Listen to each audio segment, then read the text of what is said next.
I think that Apple is going to turn into a very service-oriented business.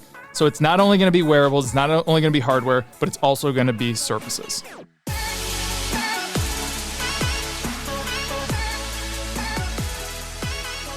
Apple, one of my favorite companies in the world, one of the best companies in the world. Let's see what we are going to pay for Apple here and the reasons why we would buy it or not buy it. So Apple right now, $2.35 trillion market cap, $147.81 a share currently. Let's go through and see some different metrics on Apple. So obviously this is an incredible company. They have taken over the smartphone world. They have basically created the smartphone world with the iPhone back in the day. Now, I'm going to look at a couple of metrics here and I'm going to say, okay, are these good or bad for my decision of the price that I want to pay for Apple? So first thing I want to look for, market cap, 2.35 trillion, like I said. Enterprise value, 2.62 trillion. The difference is the debt. I'm perfectly fine with this.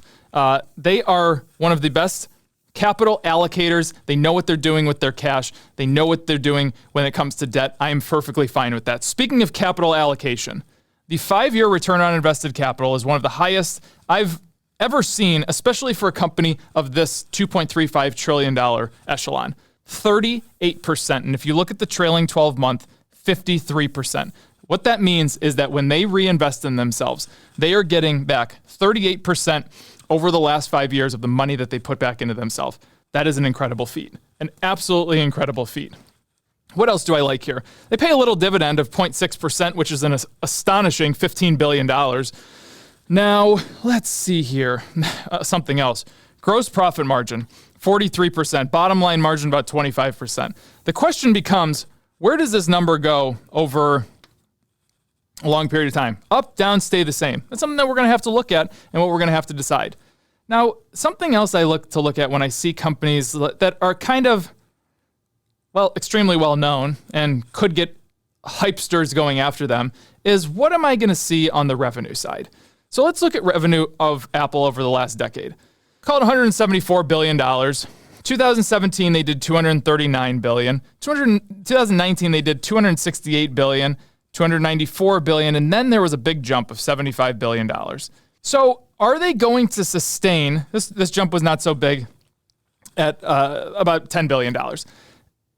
Are they going to sustain at this level, or are they going to trim back a little bit and maybe fall somewhere in the 360 or 350 range? That's something that I'm going to have to factor in when I do my stock analyzer tool and say, hey, am I going to have to trim back the revenue over the next decade because we could be coming into some type of recessionary environment? Maybe people aren't going to upgrade their phones as much, not upgrade their computers as much.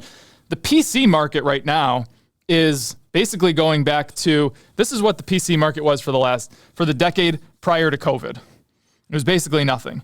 And then COVID happened and this thing spiked up here. And now we're trickling back to this no growth level that it was for the previous decade before COVID. So when I look at their Mac sales or MacBook Pro Air, whatever sales, I have to say, okay, maybe that revenue is going to come down and it's going to go sideways. But are they going to compensate with that with wearables, with subscriptions, etc.? That's all of these questions are going through my mind when I'm looking at Apple. Net income. Can they sustain $95 billion?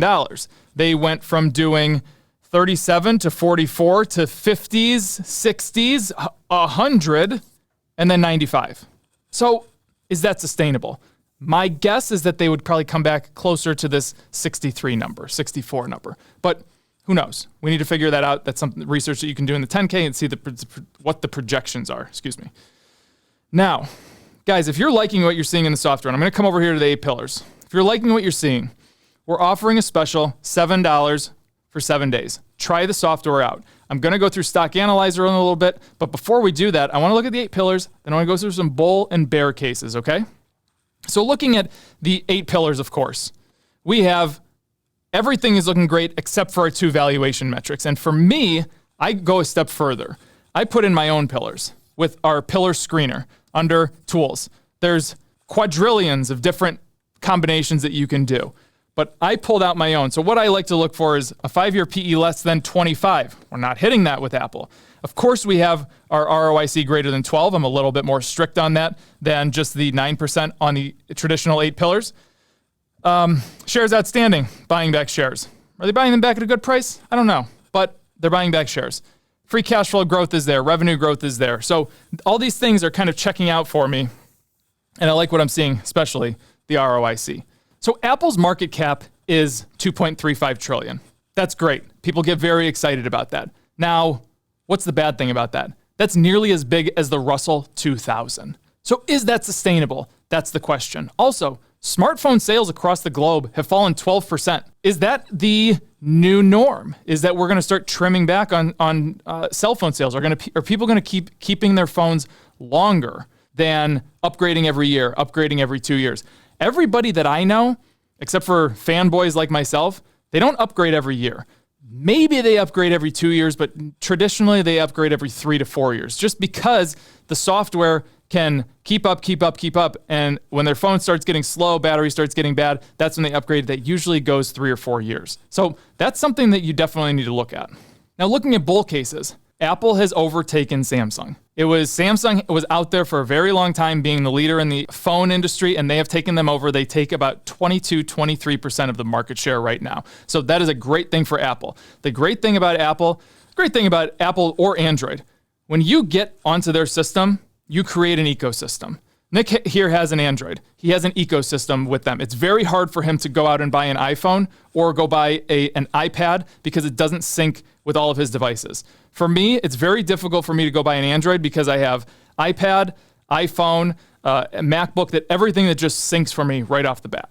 Now, something else, and something that is so big for me. I think that Apple is going to turn into a very service-oriented business. And that goes back to Apple Music, Apple TV, any bundles, Apple Fitness. They have already increased these 14% through 2022. The service industry is going to be huge for Apple. So it's not only going to be wearables, it's not only going to be hardware, but it's also going to be services.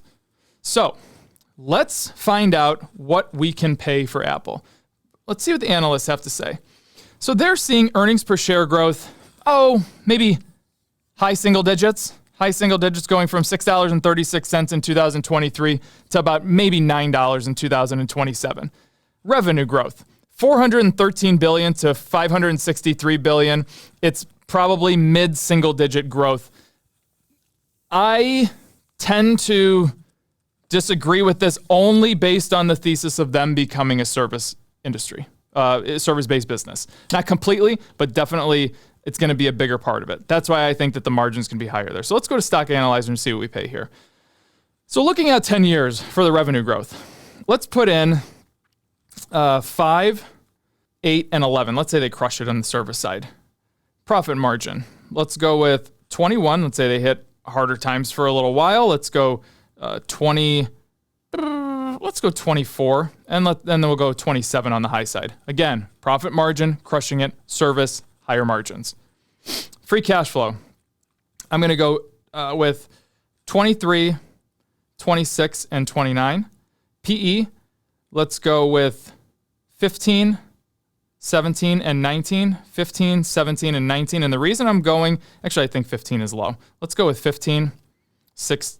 Let's go 16, 17, and 18. How about that? And the reason that I'm discussing this with myself right now is because they do almost 40% ROIC, and currently they're doing over 50% ROIC. So a business that does that high return on invested capital, I think I could pay a little bit more for them. 10, 12, and 14%. Let's see what we spit out here. It's about $150 a share right now. It's on my watch list at $130, and I'm looking somewhere between 91 and 99, 147 and 158, with a middle ground of, call it 120. And it's on my watch list at 130. Why? Because I want to sell puts at 120. If you like this video, $7 for 7 days. Have a great day.